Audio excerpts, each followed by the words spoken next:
कक्षा 10 के सभी छात्रों को आज के दिन की हार्दिक शुभकामनाएं। लोकतांत्रिक राजनीति संघवाद को पुनः हम लोग एक बार आज चर्चा करेंगे। संघवाद क्या है? जैसे सरकारें दो प्रकार की होती हैं, एक होता है संघीय सरकार और एक होता है एकात्मक सरकार। जैसे आपने श्रीलंका और बेल्जियम के सत्ता में साझेदारी के बारे में आपने पढ़ा और समझा, तो बेल्जियम ने किस प्रकार से स्थानीय सरकारों को भी स्वायत्तता प्रदान किया, उनको अधिकार पर दिया। इस नाते बेल्जियम में एक संघीय सरकार की स्थापना हुई, जबकि श्रीलंका में तमिल भाषाई लोगों को साथ एक तरह से अन्याय किया गया। इस नाते श्रीलंका में गृह युद्ध स्थापित हुआ। संघवाद में क्या होता है कि संघवाद में कम से कम दो स्तर की सरकारें होती हैं, एक केंद्र सरकार होता है और एक होता है राज्य सरकार।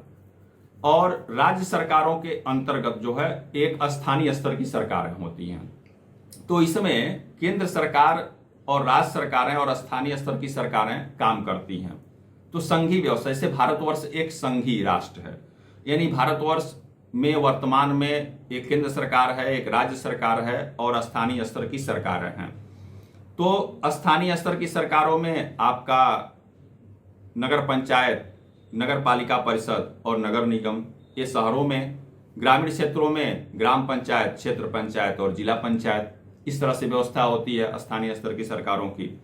लेकिन संघीय शासन व्यवस्था के अंतर्गत जो है एक संविधान होता है और उस संविधान के अंतर्गत जो है केंद्र और राज्य सरकारों को अधिकार प्रदान किए जाते हैं और संवैधानिक अधिकारों के अंतर्गत ही केंद्र और राज्य सरकार अपने शासन व्यवस्था को संचालित करते हैं। जबकि एकात्मक सरकार में ऐसा नहीं। एकात्मक सरकार में सिर्फ जो है केंद्रीय स्तर की सरकार होती है और यदि राज्य स्तर की कोई सरकार है भी तो वह अपने मर्जी से कुछ नहीं कर पाती है, वह केंद्र के आदेशानुसार ही काम करती है। जबकि भारतवर्ष में ऐसा नहीं है। भारतवर्ष एक संघीय शासन व्यवस्था के तहत लोकतांत्रिक राष्ट्र है और संचालित होता है संवैधानिक नियमों के तहत। तो भारतवर्ष में जो केंद्रीय सरकार है, 28 राज्यों में जो राज्यों की सरकारें हैं और स्थानीय स्तर की सरकारें हैं, उनको संविधान के अनुसार शासन को संचालित करने के लिए एक स्वायत्तता प्रदान किया गया है। तो इस प्रकार से संघीय व्यवस्था चलती है। अब भारतवर्ष में संघीय व्यवस्था जो है, तो भारत में संघीय व्यवस्था संविधान के अनुसार चलती है। तो संविधान में दो स्तर की सरकार का उल्लेख किया गया है, केंद्र और राज्य सरकार। तो केंद्र और राज्य सरकार कैसे काम करेंगी, इसके लिए संविधान में उनके शासन को क्रियान्वित करने के लिए अधिकार को बांट दिया गया है संविधान के अनुसार।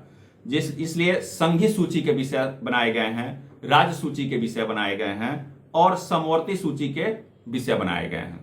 और ऐसे में केंद्र सरकार, राज्य सरकार दोनों अपने अपने शासन के मामलों में निर्णय लेने के लिए स्वतंत्र हैं।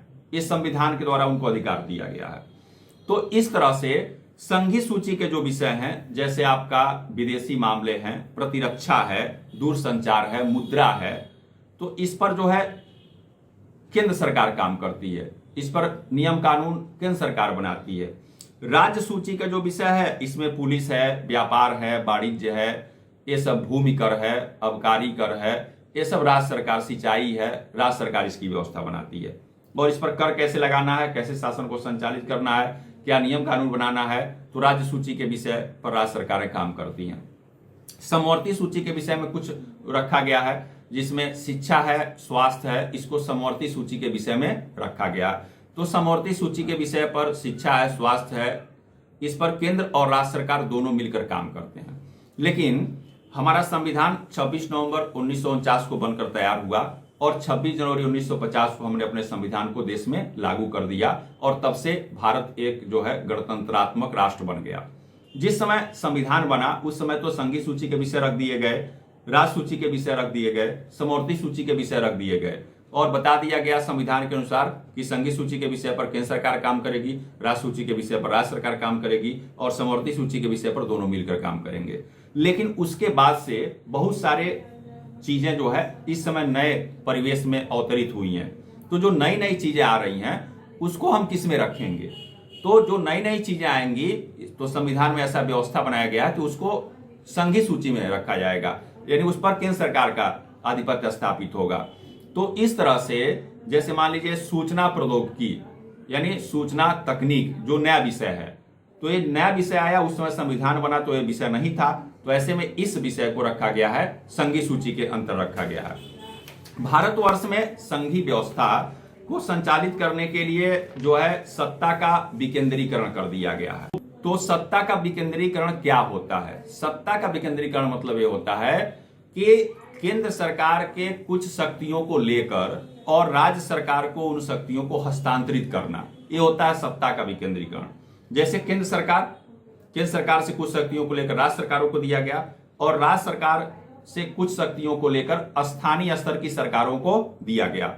लेकिन भारतवर्ष में वास्तविक रूप में सत्ता का जो विकेंद्रीकरण है वह 1992 में इस पर कदम उठाया गया और संघीय व्यवस्था के तहत, भारतीय संघीय व्यवस्था के तहत जो है 1992 में एक नई व्यवस्था बनाई गई और इसके तहत जो है एक त्रिस्तरीय स्थानीय स्तर की एक सरकार का गठन किया गया। और यही हमने आपको बताया कि जो स्थानीय स्तर की सरकार है इसमें आपका ग्रामीण क्षेत्रों में आपका ग्राम पंचायत, क्षेत्र पंचायत और जिला पंचायत का गठन किया जाता है और शहरी क्षेत्रों में नगर पंचायत, नगर पालिका परिषद और नगर निगम का गठन किया जाता है। तो इस तरह से जो है विभिन्न प्रकार के जो पदाधिकारी होते हैं, नियुक्त होते हैं, इसमें जो इसके मुखिया नियुक्त होते हैं और इसीलिए कम से कम जो स्थानीय स्तर की सरकार हैं इसमें 1/3 पदों पर जो है महिलाओं के लिए आरक्षित कर दिया गया है।